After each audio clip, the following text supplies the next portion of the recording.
And now part 2 of Lieutenant Joe Torrillo's story. Some content may be too graphic for some viewers. Viewer discretion is advised. My biggest fear, obviously, was that we were going to lose the emergency medical crews, you know, and those are the ones we needed most by the end of the day, because there would be so many injured and so many people dead. So they wanted to set up a treatment area in the lobbies, which obviously made sense, because as they were taking people down the stairs, people were coming down, people were bleeding, some people were missing limbs, you know. And I'm like, this ain't good, you know, you got to get out of here. And they're like, well, why? Where are we going to go? Where are we going to go? Why do we got to leave? I said, because the building's going to collapse. They're kind of like looking at me like cross-eyed. This is, first of all, who are you? You know, you got no authority. We don't have to listen to you, which they really didn't. I mean, I didn't really have any authority to chase them out. Just that I was just very adamant about knowing the buildings would collapse, and I didn't want to lose them. The firefighters, along with the police officers, did heed Joe's warning and parked their ambulances 4 blocks away. Before the building came down, there were 2 things we were always looking for. We were constantly listening for the 2 other planes, and of course, you had to avoid being hit by the people that were jumping out of the building. You know, they were coming down like raindrops. It's like you don't even think about that. Like they just coming down like one after another, and like you were constantly dodging these people. You know, you would look up, you'd see them, they'd be waving a coat, and the next thing you know, they're jumping, coming down, holding hands. And as soon as they hit the ground, there was nothing left. Well, the building starts coming down, and I'm like, all right, I got about 10 seconds left to live. And my biggest fear, I think, at the time was I was afraid like my body would never be found or identified, you know. That's what you were thinking about. I'm kind of thinking like my body's not going to be found or identified, you know. So I started running, and there was a footbridge that went over the main thoroughfare in front of the World Trade Center called West Street. And I'm like, well, if I can make it underneath that footbridge, you know, maybe they'll find a piece of my body or identify me. I never did make it to the footbridge. I kind of smashed face first into the street alongside of number 3 World Trade Center, which was the hotel in between the towers. Okay. You know, and then the South Tower, actually, a huge piece of the South Tower fell on the hotel and split the hotel in half. And there were a lot of people in the hotel, a lot of firefighters that were searching the 825 rooms. Yeah. They were all killed instantly. And then, of course, the big piece of the hotel fell on top of me. First thing, a piece of steel opened up the whole back of my head. A piece of steel went through my head, and I had a bad brain injury, a fractured skull, and then huge chunks of concrete were just hitting my body. But you weren't knocked out at that point? No, I was conscious all the time.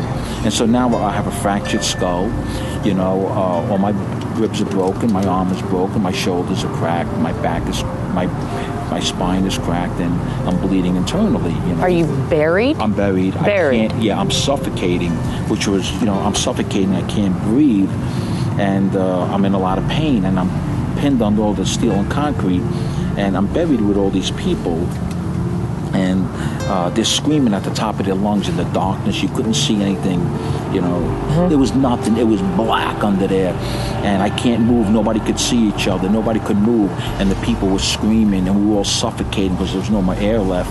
And then all of a sudden, we were in the middle of all these fires, and so I think really I just was hoping I was going to suffocate to death before I burned to death, you know. I was so confused, as, you know, it was such a beautiful day. How could this all end this way? But I accepted it, you know. I didn't want to die angry, you know. I really didn't. I actually, believe it or not, I know this is weird, I actually thank God for the job. You know, I didn't want to die like an angry person, you know. I said, God, this is the job I wanted. This is the job that meant everything in the world, and I'm paying the price, and I'm comfortable with it. Just take me, and take me quick. All the screams had turned into cries, and then the cries had turned into whimpers, and whimpers turned into silence. One by one, they had all died, you know, and I'll never know who they were. Who you were lying next to? I have no idea. Some of them were, I believe, were firemen, and but I'll never know. Eventually, rescuers came and dug Joe out. They carried him to the World Financial Center across the street, where he collapsed. And I was screaming in pain. I begged them to not touch me. I said, I'm not going to make it. I said, just run and go. Joe was carried to a boat on the Hudson River when the North Tower began to tumble. The rescuers jumped ship, and Lieutenant Torrillo was left alone and buried alive for a second time. Joe was found again, and this time the boat made it to a hospital in New Jersey. Joe was admitted to the hospital as Lieutenant Thomas McNamara because he had borrowed his coat with his name printed inside. When Joe told the doctors who he was, they dismissed him because he had a brain injury. You know, for the first 3 days, the fire department had me dead and missing. And at that point, a very close friend had made his way to the hospital when he found out that I was alive. And, you know, he came, he saw me, he was really crying. And, you know, I guess the moral to the story is there's a lot more people in this world that care about you than you'll ever know. And sometimes it takes a tragedy for people to show that. So when people call you a hero, how do you respond? You know, the thing is that I tell them, please don't call me a hero, because all I did on September 11th was, you know... Risk your life to run in and, you know, rescue other people to safety. But, you know, that was my job, you know. I got paid decent to do that, and... Your job that day was to go to a press conference about Billy Blaze. Right, exactly, and I didn't do that, you know. I knew that I needed to be at the World Trade Center. Had I not gone, I don't think I ever would have forgiven myself. That would have been like, you know, I would have betrayed myself. I would have betrayed the people of the city of New York, and, you know, again, I was very lucky, and I guess I'll never understand why God chose me, you know, and maybe it's to tell their story. I don't know. I mean,